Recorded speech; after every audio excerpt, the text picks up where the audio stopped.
Hi guys! Gagawa ko ngayon ng mixed fruit jelly. Ayan. Ito ang gagawin ko, isang karton.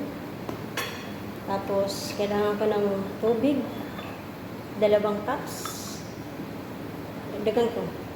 Isa yung nandito na sa loob, warm water, tapos ito, normal water.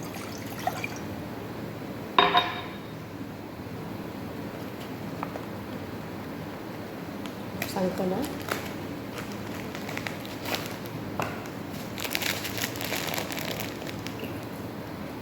Kailangan ko ng gunting. Haluin ko. Alam nyo guys kung bakit warm water ang ginamit ko. Para mabilis matunaw yung sugar.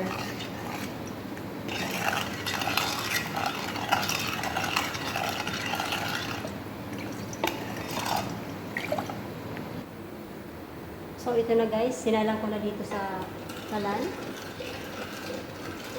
Patahag na lang dito. So hanggang sa mapunaw talaga ang kanyang sugar at maging malapot na siya.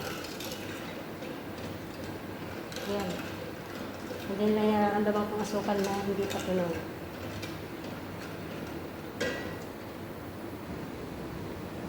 Ito na guys, kumukulo na siya. 2 minutes lang po pagpapakulo nito.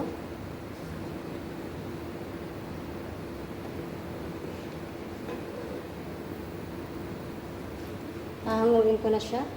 Tayin ko muna ng kape. Ayan. Dalhin ko dito sa table. At ilalagay ko na siya dito sa mga lalagyan niya. So, ito yung mga lalagyan niya guys.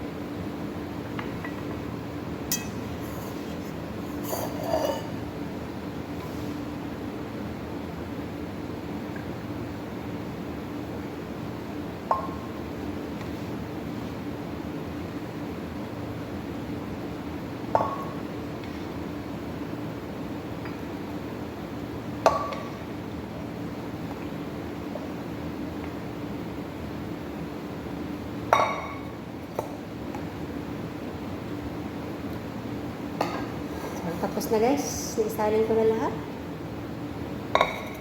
Bali, ang isang karton guys ay 6 na serving na nagawa ko. Ayan. 6 po yan. So, palalamigin ko muna ito guys bago ko lagyan takip ng takip. Malamig na guys, tatakpan ko na ito ng plastic or nylon kung tawagin nila dito.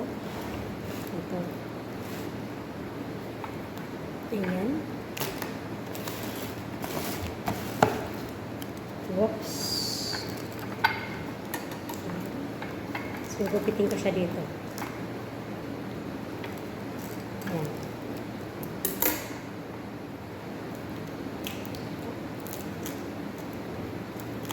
Ayosin ko lang yung pagkatakip niya para maganda tingnan.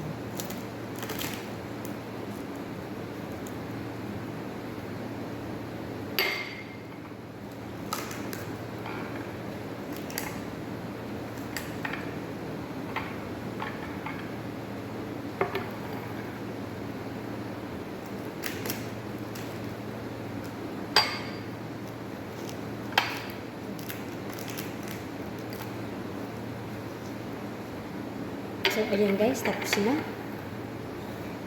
Lalagay ko na siya dito. Ayan, yung tatlo kanina na lagyan ko na rin ng takip.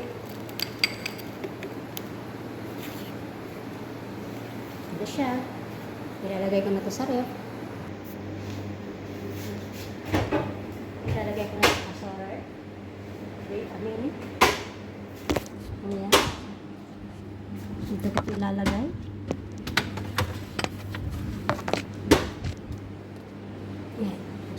kasi mas malamig dyan.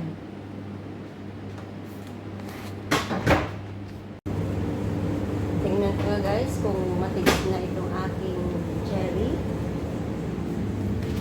Ayan, may taminit. Yes. Okay na. Ayan, hindi na mahuhulog. Kaya na kainin.